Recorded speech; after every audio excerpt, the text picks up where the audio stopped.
Proses naturalisasi sudah selesai, Justin Hubner sudah bisa bergabung timnas Indonesia minggu depan. Gagal menang melawan Filipina, timnas Indonesia langsung memboyong Tom Haye. Dampak instan Marcelino Ferdinand untuk timnas Indonesia.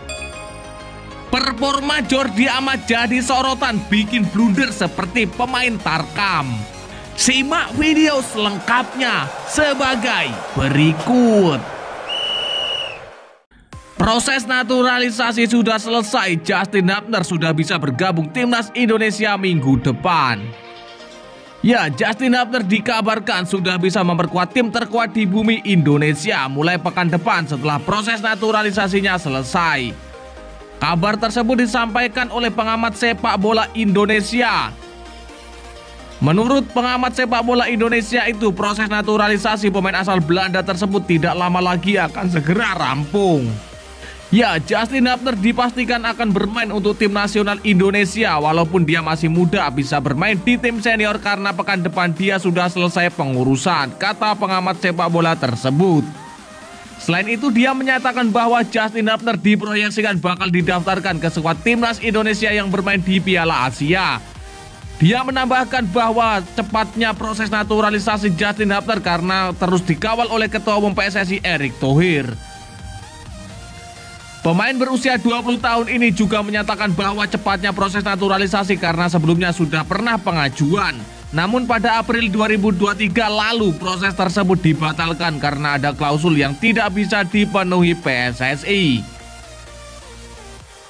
Ya, Justin Hubner itu cepat karena sebelumnya sudah diketok di DPR, tinggal tahap akhir ini. Sebelum terhenti dengan beberapa masalah yang lalu, tetapi itu sudah terlewat, ujarnya. Saat ini proses naturalisasi Justin Hubner tinggal 2 tahap lagi, yaitu keputusan Presiden Jokowi dan pengambilan sumpah. Dengan demikian maka pengamat sepak bola Indonesia menyebut bahwa Justin Hubner bisa didaftarkan untuk Piala Asia 2023 pada Januari 2024. Pasalnya penutupan pendaftaran pemain di Piala Asia akan dilakukan pada 10 Desember 2023. Gagal menang melawan Filipina, timnas Indonesia langsung memboyong Tom Haye.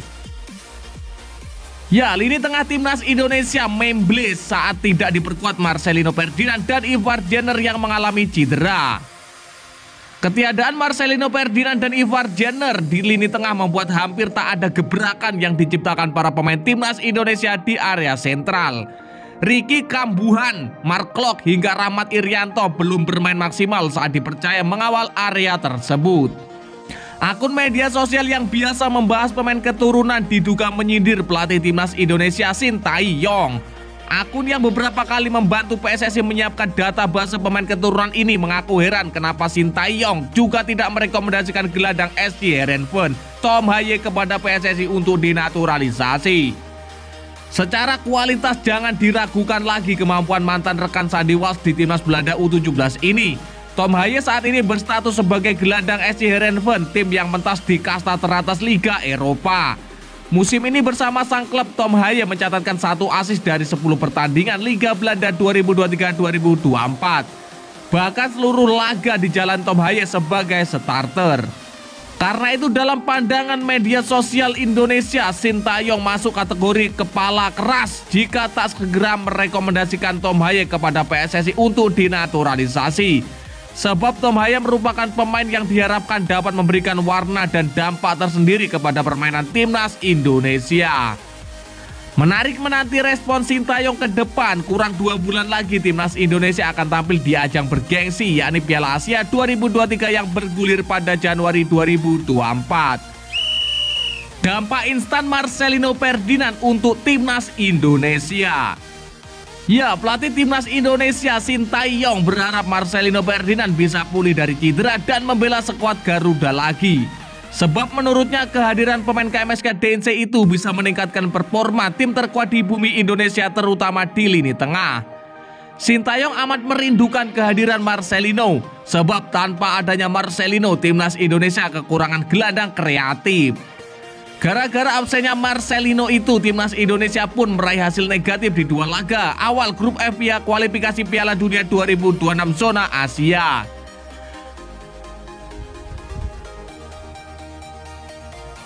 Dalam laga melawan Filipina, terlihat jelas timnas Indonesia membutuhkan gelandang kreatif seperti Marcelino dan Ivar Jenner yang memang absen karena cedera. Tak ayal Sintayong berharap proses pemulihan cedera yang dijalani pemain KMSK DNC itu berjalan lancar.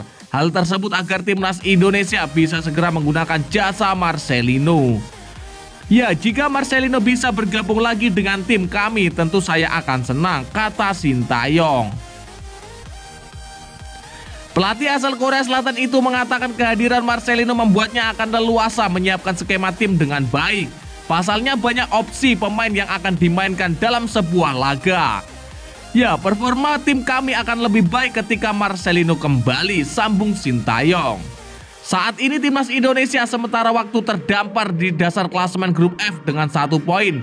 Sebab skuad Garuda baru meraih 1 hasil seri dalam 2 laga. Selanjutnya timnas Indonesia akan melawan Vietnam di matchday ketiga grup F kualifikasi Piala Dunia 2026 zona Asia. Pertemuan kedua tim akan berlangsung di kandang timnas Indonesia, tetapi belum ditentukan lokasi pada 21 Maret 2024. Performa Jordi Amat jadi sorotan, bikin blunder seperti pemain Tarkam. Ya, penampilan Jordi Amat bersama timnas Indonesia tengah jadi sorotan. Penyebabnya pemain Johor Darul Ta'zim itu tercatat 2 kali bikin blunder fatal saat menghadapi Irak dan Filipina di kualifikasi Piala Dunia 2026. Timnas Indonesia meraih hasil kurang apik di 2 laga kualifikasi Piala Dunia 2026. Anak asuh Sintayong dilumat Irak dengan skor 1-5 dan ditahan imbang Filipina 1-1. Jordi Amat tak luput dari sorotan tajam netizen karena dinilai tampil buruk seperti pemain Tarkam. Padahal ia jadi salah satu palang pintu andalan timnas Indonesia dengan segudang prestasinya. Blunder pertama Jordi Amat dilakukan ketika salah mengantisipasi bola melawan Irak. Sundulannya malah berakhir menjebol gawang Nadeo Argawinata.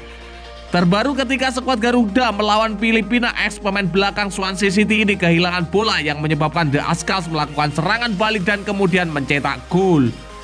Alhasil penampilan pemain kelahiran Spanyol ini menjadi sorotan karena 2 blunder yang dilakukannya. Banyak netizen yang memberikan kritik terhadapnya. Sementara itu berkat 2 hasil yang kurang maksimal, timnas Indonesia berada di posisi juru kunci grup F kualifikasi Piala Dunia 2026 dengan koleksi 1 poin. Adapun Irak menjadi pemuncak klasemen karena berhasil mengalahkan timnas Indonesia dan Vietnam. Kemudian Golden Star Warriors ada di urutan kedua disusul oleh Filipina yang lebih unggul selisih gol. Ya, dan lantas bagaimanakah menurut pendapat kalian? Silakan kalian tulis di kolom komentar.